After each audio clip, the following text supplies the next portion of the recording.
Vice Ganda.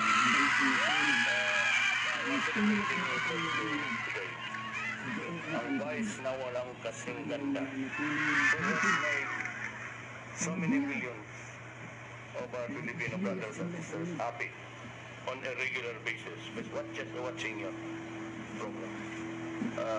You gave a face of a Filipino is very happy.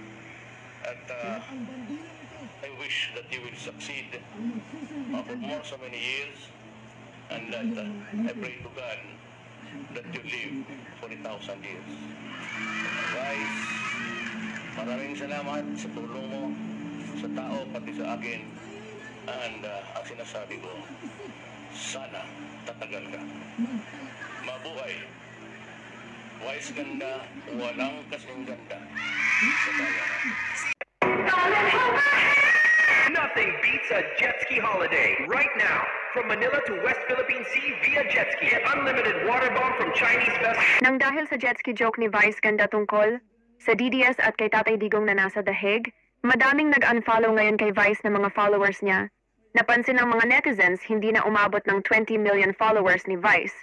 Pagkatapos niyang mag-joke tungkol kay dating Pangulong Rodrigo Duterte, resolution containing the statement of opinion of St. Marie Sirat, also known as Vice Ganda, for marking former President Rodrigo Duterte by disrespecting the former President. Whereas the city government of Davao upholds the values of respect, courtesy, and the preservation of dignity towards all individuals, particularly public officials who have served the nation with distinction. And resolution containing. Again, walang kabasa sa joke or nakatagta sa joke kung asa siya. But kung unsa man ang decision sa City Council of Davao, it has to be a majority decision. And the City Council of Davao is the correct body to declare a persona non grata diri sa atong syudad because they are representatives of the 3 districts of Davao City. Gawain magpatawa. Nasa tamang pag-iisip ba yung tao na yun? Hindi ka ba makakapagpatawa nang hindi ka mga alipusta ng kapwa?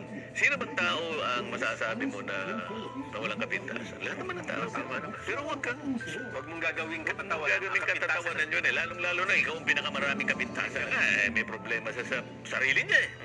Hindi niya malaman kung lalaki siya o babae siya.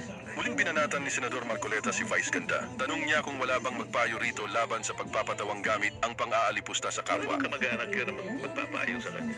Yung talagang tunay na kamag-anak. Kaibigan. Kaibigan kaya. Nakakaawa eh. Gamit ka ng mga, alam na, sikat na tao yun eh. Basta alam lang nila sikat yung tao. Hindi na nila iniisip kung sira ulo yun o hindi. Ang kanyang gawain magpatawa. Okay naman yun. Marami naman tayong komedya. Maraming komedyante. Nakita mo naman yung mga institusyon sa komedya. Dolby. King of Comedy. Sino ang makikipagdebate na yung mga tao ngayon nakapagbigay ng talagang kasiyahan, pagpapasaya sa marami nating kababayan. Lalong-lalo na sa kahirapan ng buhay, di ba? Panchito, di ba? Aping Daldal, Chiquito, marami eh. Pagpapasaya, isang lehitimong gawain, isang lehitimong profesyon. At talaga namang kailangan ng isang lipunan. Alam ka naman, puro na tayo kalungkutan naman. Pero kapag gumawa ka ng isang bagay, pinilit mong magpatawa, para alipustahin mo ang kapwa mo, di ba? Nasa tamang pag-iisip ba yun? Itong nambastos kay Tatay Digong. Nambastos, wag na po tayo magpatumpik-tumpik. Kung matapang siyang nambastos kay Tatay Digong, si Vice Ganda, atin pong pag-uusapan yung sahod po ngayon. Sana ay mga nanananghali kung kayo po'y nag-iisip-isip. Luzon, Visayas, Mindanao. Lahat po, yung ating mga kapatid sa KOJC. At hindi rin pinaligtas ng Vice Ganda yung ating mga kaibigan sa Iglesia ni Cristo. Kung hindi pa po kayo nanananghali at nag-iisip-isip, hanap po muna tayong iba. Pilikin muna natin yung sariling atin. Nandiyan naman ang Jollibee. Libreng advertisement na po ito. Jollibee. Kung hindi natin maiwasan, lalo na yung mga bata. Ako, yung mga anak ko ay pakikiusapan ko rin muna. Jollibee. O kaya isa pang homegrown na produkto. Yung tinatawag po nating Andox. May fried chicken na rin po sa pagkakaalam ko yung Andox eh. Itong Napakawalang hiya ng tao na yun, Mr. Chair. Pati po ako ay kanyang idinawit Nagpapatawa po siya. Nakita niyo yung dating Senador Grace po na nagtatawa. Natawa po at siguro naging successful siya. Napatawa niya si Senador Grace po. Bigla ba niya naman sinabi, tingnan niyo yung mukha ni Marcoleta kung matatawa kayo. Napakawalang hiya ng tao na yun, Mr. Chair. Sinabi pa nitong Vice Ganda, win a one-trip jet ski ticket to The Hague. Well, alam nyo, matagal na ako naninindigan sa karapatan ng malayang pananalita. Totoo, may karapatan si Vice Ganda na magsabi kung ano mang gusto niyang sabihin, kung ano kanyang nasa loobin. No?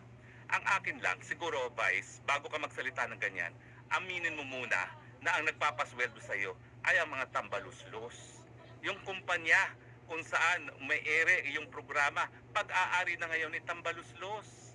Dapat sana meron ka man lang disclosure para naman malaman ng taong bayan kung saan ka nanggagaling, kung saan nanggagaling yung mga galit na meron ka laban kay PRRD. Na ang kabuhayan mo nakasalalay ngayon, kitambaluslos.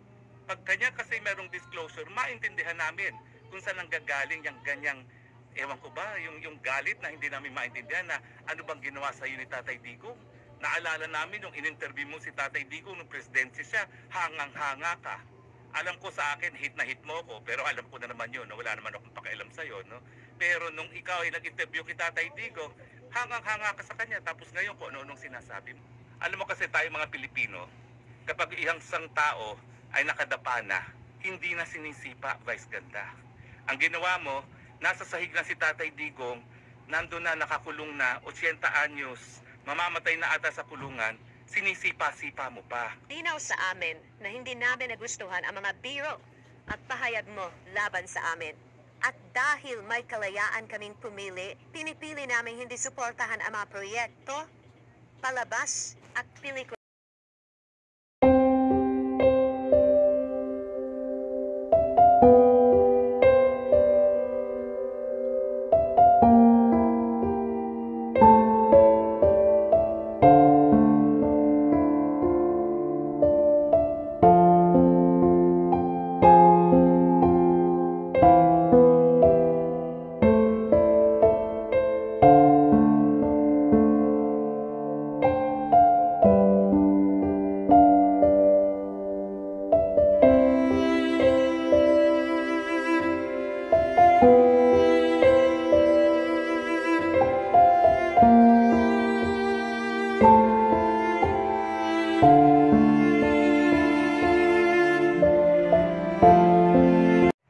I do not need to apologize for what I did.